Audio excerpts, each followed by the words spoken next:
This video is brought to you by Thrive Fantasy, proud partners of the Jacksonville Jaguars. Thrive is all about player props for the top tier athletes, so you don't have to spend countless hours of research on sleeper players. The more props you win, the more points you receive. Thrive has given away $4 million in cash prizes and has over $140,000 guaranteed in cash prizes for week 1 of the NFL season. Use the promo code JG9 when you sign up to receive a 100% instant first deposit match up to $100. Download the app or go to thrivefantasy.com.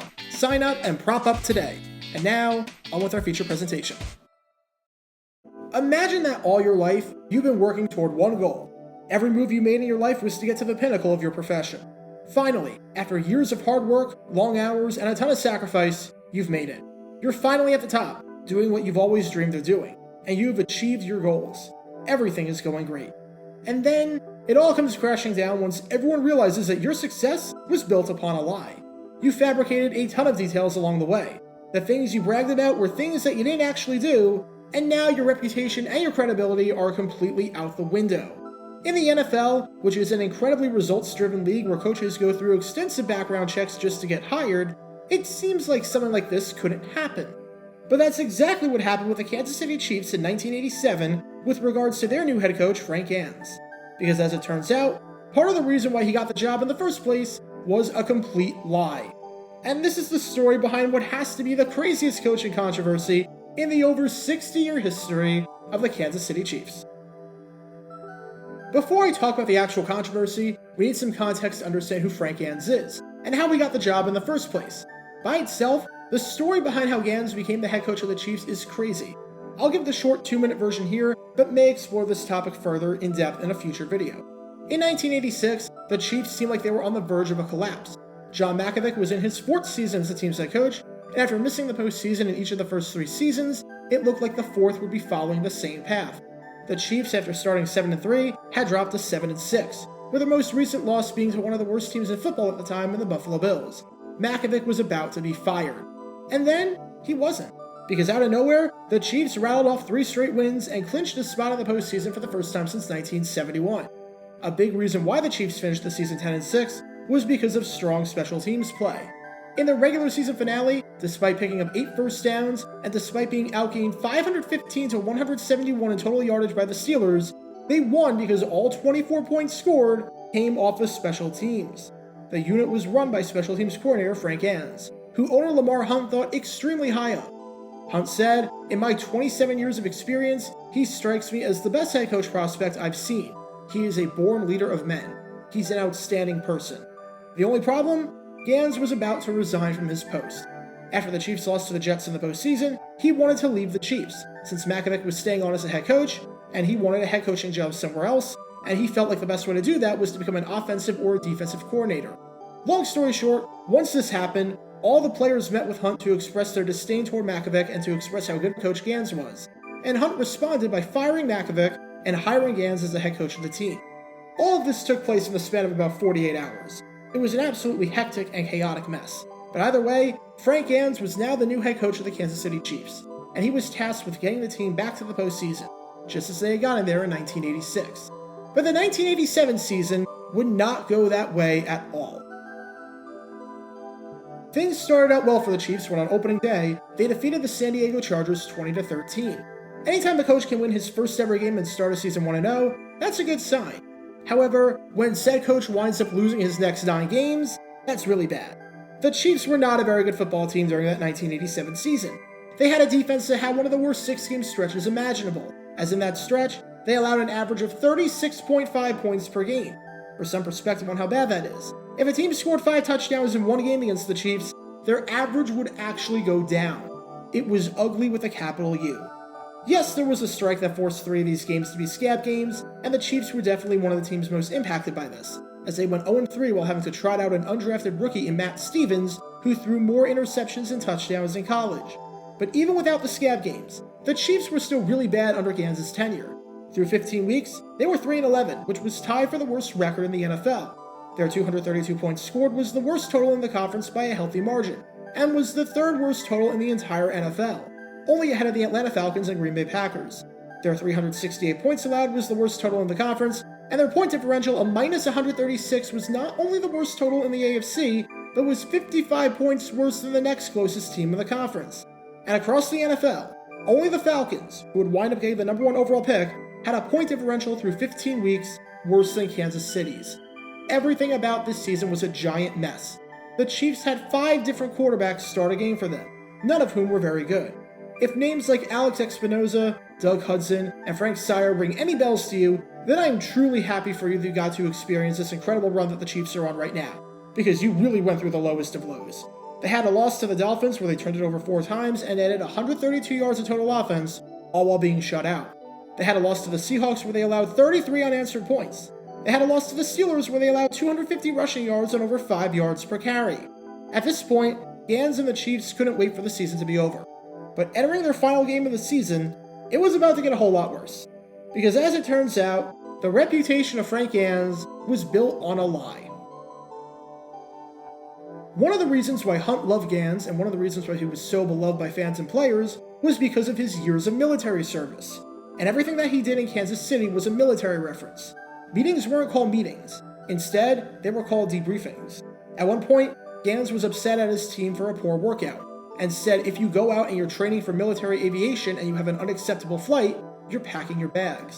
His nickname was Crash because back when he was in the military in 1961, he was piloting an aircraft on a low-level training mission, struck 12 power lines, and somehow brought the plane down safely. And he routinely compared what happened on the field to being a pilot, saying at one point when asked about the pressure of being a head coach, if you think this is pressure, you ought to strap on an F-14 fighter plane sometime. With all that in mind, considering the fact that Gansz's entire persona was about his military background, it would be crazy if, I don't know, a lot of that wasn't true at all and he made a ton of it up. No way would anyone ever find out about it, and no way would this come back to bite him in the butt, right? Well, before the Chiefs' final game of the 1987 season, a story was published in the Kansas City Star that refuted a lot of what Gansz had to say about himself. While Gansz said that his squadron was attacked at practically every place he flew, records and interviews with military officials show that this was a lie, and that not only was he never stationed as a jet fighter pilot, but he was never involved in any combat missions while in the Air Force. In fact, when Air Force officials were contacted about Gansz, they said that not only was there never any combat service, but that the only plane he flew was as a co-pilot in a C-124 that was nicknamed the Aluminum Overcast because of how slow it flew. The whole stuff about the low-level training mission and striking the power lines? Nope, not true. He did not land the plane. Even though the incident happened, it was an instructor, William J. Groves, who took the aircraft and wound up landing it. And it would be one thing if Gansz was just misremembering some of the details and playing up his skills. But Gansz had all this on his actual resume that he sent out to NFL teams. On his resume, he said that his squadron flew to the Congo, China, India, and Vietnam, was shot everywhere, risked his life, and flew. However, the Air Force said that he was involved in a grand total of 0 combat missions, and that at the time that Gansz served, there was no such thing as a jet fighter aircraft. And if you think that's bad, oh man, it gets worse. It wasn't just military stuff that Gansz lied about. Gansz said that after leaving the military, he worked for Continental Airlines for 2 years and was a pilot flying commercial airliners. Turns out, according to records, that was a lie. He only worked for 7 months, and half of that was in flight training, meaning that Gansz never actually flew any planes. The closest he ever got to flying planes was occupying the 3rd seat in the cockpit as a flight engineer. Gansz also lied about football stuff, which might be the most important thing of them all considering the fact that he was, a football coach. While Gansz claimed that he was a 3-sport athlete who lettered in varsity football, baseball, and lacrosse at Navy, Navy officials said, yeah, no he didn't. He didn't letter in a single sport, and in football, played a grand total of 73 minutes over his career with a midshipman. Afterwards, Gansz became a coach, and became the special assistant to the athletic director, Bo Coppage. However, when Coppage was asked about whether or not Gansz was a special assistant, Coppage said no. His role was giving tours to recruits. That was it. Gansz was not his assistant. And an administrative assistant on the Navy staff named Steve Belichick, the most famous of all the Belichicks, said on Gansz's job, I don't remember any instance where Frank had any involvement in recruiting other than football, which is weird, because Gansz claimed that he was the primary man responsible in charge of recruiting all 23 sports that Navy had to offer. In other words, Gansz lied about pretty much everything to get to where he was. And the crazy part? Gansz refuted very little of it. His defense was not good. Most of his press conference addressing the article was, I never said that about myself, even though it appeared in media guides and publications across the country wherever he went for more than a decade. He said, "When I first got hired here, the only thing I can remember saying was the fact that I was an Air Force jet pilot. I don't write this stuff."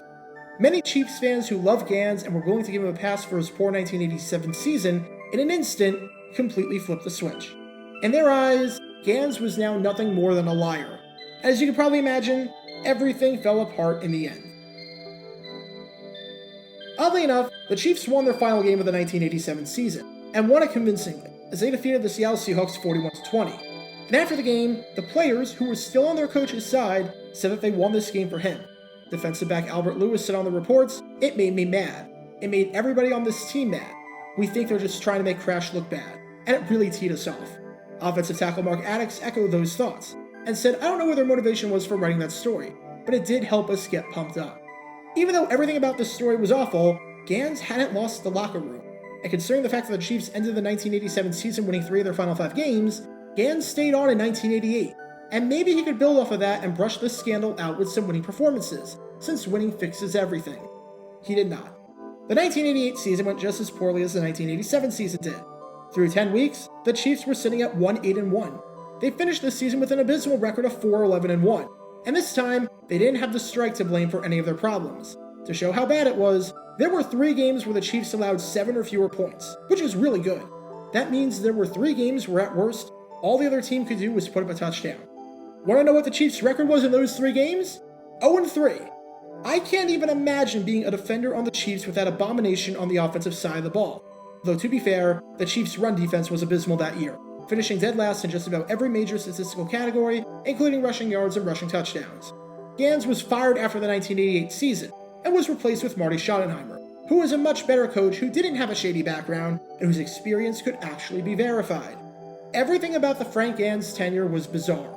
The way he was hired was bizarre, and the deep dive on that is another story for another time. The fact that he took a playoff team and made them one of the worst, most incompetent teams in football overnight was bizarre. And of course, the fact that he lied about everything to get to the pinnacle was bizarre. So let this be a lesson to any prospective head coaching candidates out there. Don't make things up on your resume, because it's gonna come back to bite you eventually. Unfortunately, that's the last time in the history of football that someone was able to dupe a major organization into getting what they want. Oh, you've gotta be kidding me. Get your official Jaguar 9 merchandise by going to jg9shop.com, and be sure to like this video, ring the notification bell, subscribe down below if you haven't already, as it helps the channel out a lot, and be sure to check out Twitch every Wednesday night at 9 p.m. Eastern for your chance to play NFL trivia and win cash prizes. Link in the description below. If you want to see videos like this condensed down to 60 seconds, then follow me on TikTok at Jaguar9, and subscribe to 60-Second NFL History on YouTube. To see highlight videos of players throughout the history of the NFL, subscribe to JG9 Highlights. Also, special thanks to all of our Patreon supporters helping the channel. Your support is greatly appreciated. See how you can become a patron and request future video topics in the description below.